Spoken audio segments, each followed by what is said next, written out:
All right, let's do this. Time for a deep dive into Meta AI. You know, the one that's well, it's kind of blowing up right now.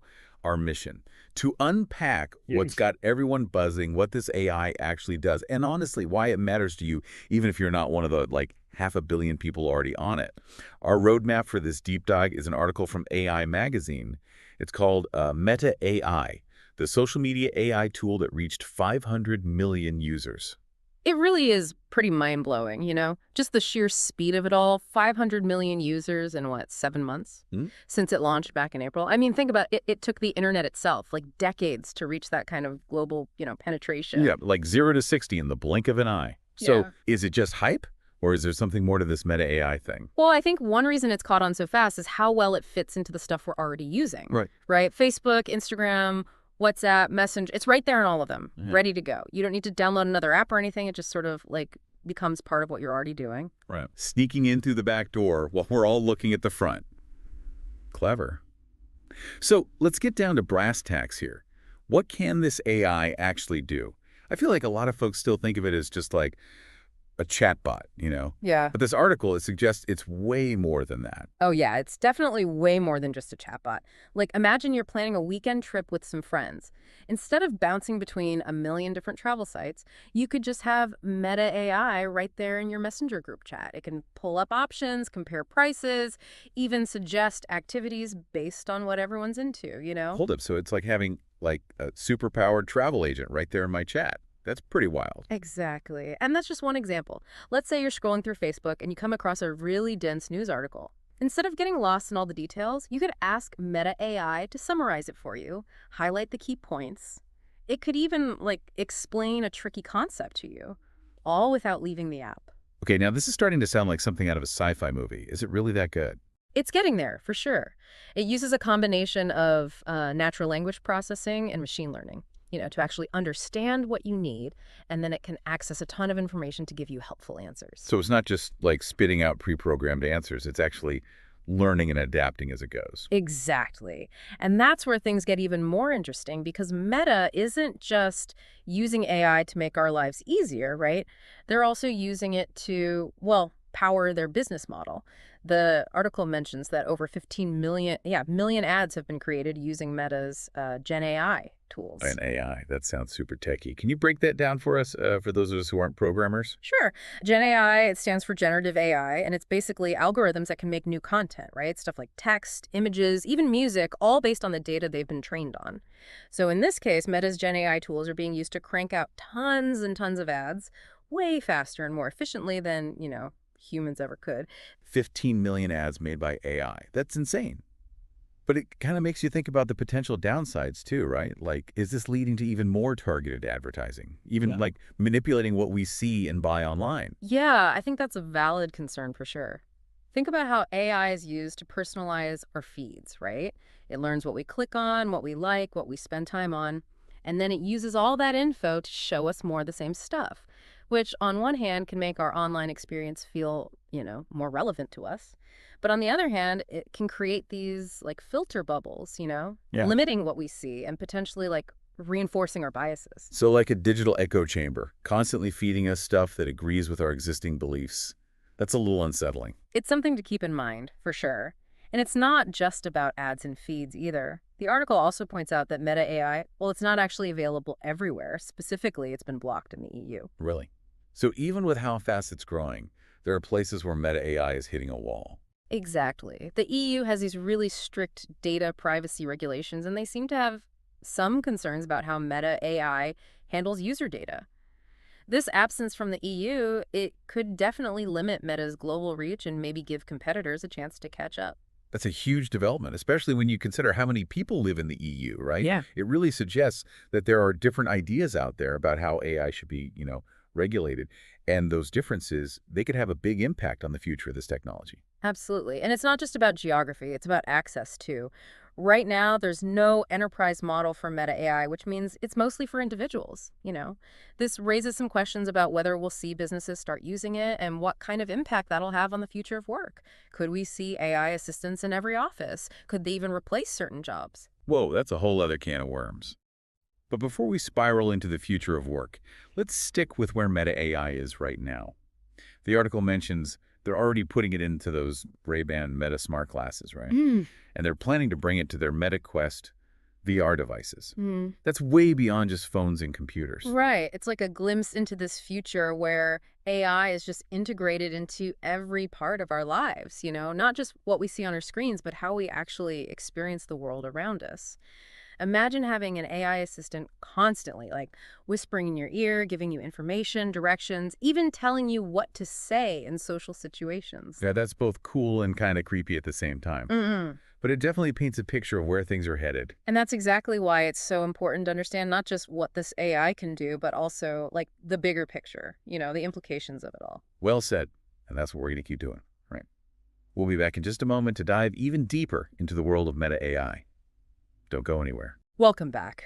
Before the break, we were talking about how Meta AI is blocked in the EU, because of those strict data privacy regulations. It really shows this tension, I think, this tension that's going to keep coming up as AI gets, more and more powerful. Yeah, you mean like, how do we balance all the cool things AI can do with the need to protect our privacy Yeah. and like making sure it's used responsibly? Exactly. On one hand, you have all this convenience and personalization that AI offers, but on the other hand, there are these real concerns about how all that data, it's being collected and analyzed and potentially used in ways we don't even It's realize. almost like a trade-off, right? We get these amazing tools, but what are we giving up for them? Right, exactly. Think about the example we were just talking about with Meta AI suggesting, places for your trip.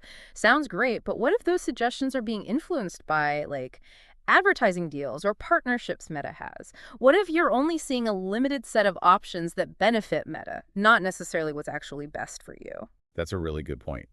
It's easy to get caught up in how cool it all is and forget that these companies are still businesses, you know? They still have to make money, even when they're using AI. Exactly. And it's not just about like overt manipulation either. There's also the issue of algorithmic bias. So if the data that's used to train these AI models reflects existing societal biases, gender, Yeah. race, socioeconomic stuff, those biases, they can actually get baked into the AI's responses and recommendations. And then what? They just perpetuate those inequalities. That's scary. It's definitely a real possibility. And it's one we need to be really careful about, Hmm. making sure the data is diverse and representative and all that. It sounds like transparency is super important here, right? Mhm. We need to know what data is being used, how these algorithms are made, and what's being done to, like, fix those potential biases. Transparency is absolutely crucial. We also need clear regulations and guidelines to make sure all this is happening responsibly. And that's why that EU decision to block Meta AI is so interesting, It Hmm. shows that governments are starting to take this seriously and they're willing to, step in to protect people. It's like a wake-up call, right? Yeah. Reminding us that we can't just jump into these new technologies without thinking about what could go wrong. Exactly. And as we move forward, we need to be having these open and honest conversations about the ethics of all this. It's not about like hating on AI or anything. It's about making sure we're using it wisely and thoughtfully. We've been talking a lot about the downsides and potential risks of Meta AI, but it's important to remember that it also has the potential for good, right? Oh, absolutely, for sure. Imagine AI helping doctors diagnose diseases, Yeah. or helping researchers come up with new treatments, or even providing education to students in, underserved communities. There's so much potential there. Like any tool, I guess. You can be used for good or bad. It all comes down to how we use it. Right, exactly. And that kind of brings us back to the question we were talking about before. Is Meta doing all this because they want to make our lives better? Or is it all about making more money? I guess it's probably a bit of both, to be honest. It has to be, right? They're a company at the end of the day. But even if profit is, the main thing, they can't just ignore the ethics of it all. If people stop trusting your AI, that'll hurt their business in the long run. For sure. And that's why it's so important for us, regular people, to stay informed, Yeah. to ask the hard questions. We need to hold these companies accountable, demand transparency. We can't just be passive consumers. We need to help shape the future of AI. Right. And speaking of the future, remember how we talked about Meta putting AI into their smart glasses and VR headsets? It really suggests this future where AI isn't just on our screens, it's part of our everyday reality. That's a crazy thought, right? AI just seamlessly integrated into everything, augmenting our senses and guiding our decisions, even shaping how we see the world around us. It does sound like science fiction, but it's closer than we think. And that brings up even more questions, right? Like, How do we make sure this technology is being used ethically when it's that deeply integrated into our lives? What happens to our privacy when AI is constantly watching and collecting data on everything we do? Yeah, those are some heavy questions. It's like we're walking into this uncharted territory, and we're still figuring out the rules as we go. Isn't that exciting, though, to be at the forefront of something this big, with the chance to actually shape it and make sure it benefits everyone? I guess that's one way to look at it. But even with all the potential benefits, it's hard not to feel a little uneasy about the unknown. I totally get it. It's a complex and constantly changing landscape.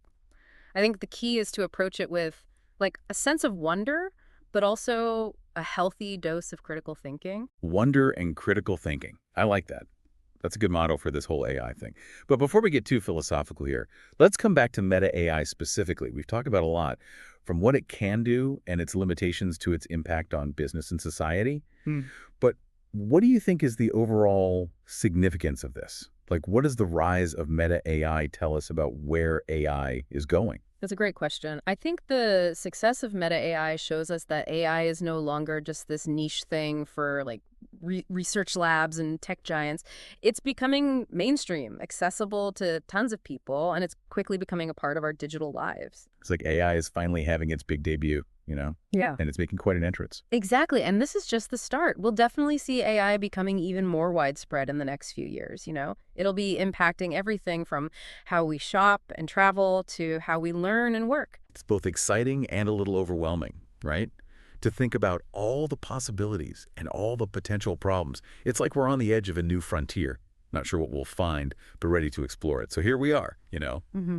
standing on the edge of this new frontier, with AI becoming more and more a part of our lives every day. And I think one of the big questions we've been kind of dancing around is, what happens if Meta AI actually gets to where Zuckerberg says it's going? Like, what if it actually does become the most used AI assistant by the end of the year? Well, that's the big question, isn't it? If it becomes as like ubiquitous as Google searches now, I mean, it would change everything about how we get information, how we talk to each other, maybe even how we think. Because it wouldn't just be about, getting quick answers or planning a trip anymore. It would Yeah. be about having this AI always there, shaping what we see online, filtering the information we get, and maybe even like nudging our decisions in ways we don't even realize. Yeah, exactly. Imagine a world where most people are using Meta AI for everything to get their news, to pick products, to even like tell them what to say in conversations. It's kind of mind-blowing and a little bit scary, to be honest, when you think about how much influence it could have. It's almost like we're handing over control, Mhm. like giving the reins of our digital lives to an algorithm.